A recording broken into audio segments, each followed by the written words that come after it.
अस्सलाम वालेकुम व्यूअर्स। आज हम जिस टॉपिक पे बात करेंगे वो है कि क्या दूध पिलाने वाली माएँ कामयाबी से मंसूबाबंदी या वक्फ़ा करें हो सकता है सिर्फ दूध पिलाने का मेथड क्या, यानी कि लैक्टेशन मेथड या दूध पिलाने का जो अमल है, क्या वो कामयाब है प्रेगनेंसी रोकने में और मंसूबाबंदी करने में, ख़ानदानी मंसूबाबंदी करने में या नहीं। तो आइए देखते हैं इस वीडियो में।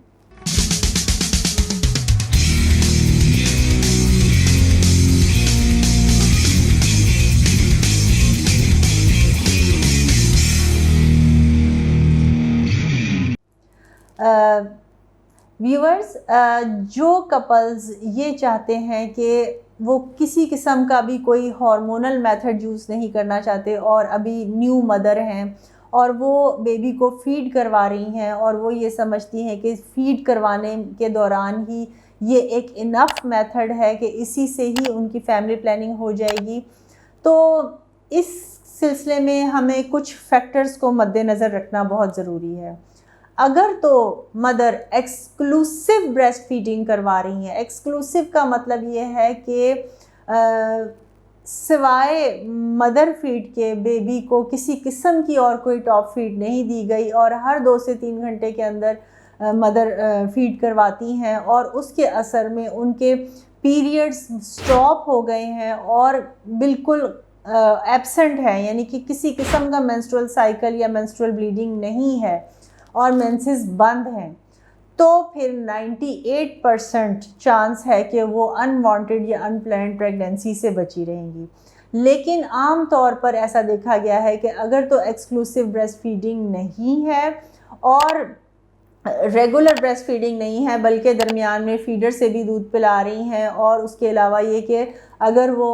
6 मंथ्स की एज के बाद बेबी थोड़ा बहुत सॉलिड फूड या सेमी सॉलिड फूड भी लेना शुरू कर देते हैं, मदर दूध पिलाना कम कर देती हैं और जब अगर मदर दूध पिलाना बेबी को कम कर दें और उनके पीरियड्स यानी मेंस्ट्रुअल पीरियड्स दोबारा से स्टार्ट हो जाएं, तो अगर उनको मंथली पीरियड्स आते रहते हैं तो फिर उसका कोई कॉन्ट्रासेप्टिव बेनिफिट नहीं है। फिर पीरियड्स जिन मदर्स को आते हैं उनको प्रेगनेंसी हो सकती है अगर वो मंसूबाबंदी का कोई मुस्तनद तरीका इख्तियार नहीं करती हैं। तो सिर्फ दूध पिलाने का अमल के मैं चूँकि दूध पिला रही थी इसलिए मैंने सोचा कि शायद प्रेगनेंसी नहीं होगी, ये बात दुरुस्त नहीं है। अगर दूध पिला रही थी तो अगला सवाल ये है कि मेंसेस स्टॉप हुए हुए थे या नहीं और वो एक्सक्लूसिव ब्रेस्ट फीडिंग करवा रही थी कि नहीं। अगर तो एक्सक्लूसिव ब्रेस्ट फीडिंग थी और मेंसेस स्टॉप थे तो फिर तो मैक्सिमम चांसेस हैं 90 से 98% कि उनको प्रेगनेंसी नहीं होगी। और बड़ी दफ़ा ऐसा होता है कि मेंसेस स्टॉप होते हैं और पेशेंट्स मदर्स जो हैं वो फ़िक्रमंद हो जाती है कि हमें मेंसेस नहीं आ रहे, कहीं हम दोबारा प्रेग्नेंट तो नहीं हो गए। तो ऐसी भी हैं जो कि मशवरा करने के लिए आते हैं, फिर हम उनको टेस्ट कर लेते हैं प्रेगनेंसी के लिए या स्कैन कर लेते हैं या और कुछ अच्छा मशवरा दे सकते हैं। लेकिन अगर मेंसेस आते हैं रेगुलर और फिर आकर स्टॉप हो गए हैं तो फिर ज़्यादा चांसेस हैं कि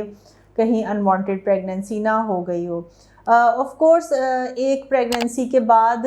फ़ौरन ही अगर अगली और अनप्लान्ड प्रेगनेंसी चंद माह की मुद्दत में ही हो जाए तो वो मदर के लिए भी बर्डन है, उनके अंदर भी ग़िज़ाइयत की कमी हो जाएगी, उनकी भी हेल्थ प्रॉब्लम आ सकते हैं उनके भी बॉडी में। प्लस जो बेबी अभी बहुत छोटा और उसके ऊपर नेक्स्ट अगर भी प्रेग्नेंट हो जाए मदर तो फिर बेबी की फीड भी अफेक्ट हो जाती है। सो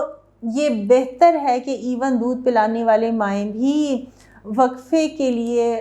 मंसूबाबंदी के लिए एक मुनासिब और मुस्तनद तरीका इख्तियार करें, बजाय इसके कि वो अनवांटेड प्रेगनेंसी हो जाए और फिर उसके बाद वो मुशावरत करें कि फैमिली प्लानिंग हम तो ये सोचते ही रह गए, अभी सोच ही रहे थे कि और प्रेगनेंसी हो गई। तो मैं आपको ये गाइड करना चाहती हूँ कि इवन दूध पिलाने वाली माओं को भी प्रेगनेंसी हो सकती है अगर उनको पीरियड्स आ रहे हैं रेगुलर, चाहे इर्रेगुलर भी आ रहे हैं, या अगर वो एक्सक्लूसिव ब्रेस्ट फीडिंग नहीं करवा रही तो फिर भी प्रेगनेंसी हो सकती है। बॉडी में ओवरी में एग, मैच्योर एग रिलीज़ हो सकता है, that is available for becoming pregnant. So यही आपका टेक होम मैसेज है कि दूध पिलाने वाली या तो आप एक्सक्लूसिव ब्रेस्ट फीडिंग करवाएं, नहीं तो फिर अगर मिक्स्ड फीडिंग है तो फिर वक्फे के लिए मुनासिब तरीका इख्तियार करें जो कि मुस्तनद हो।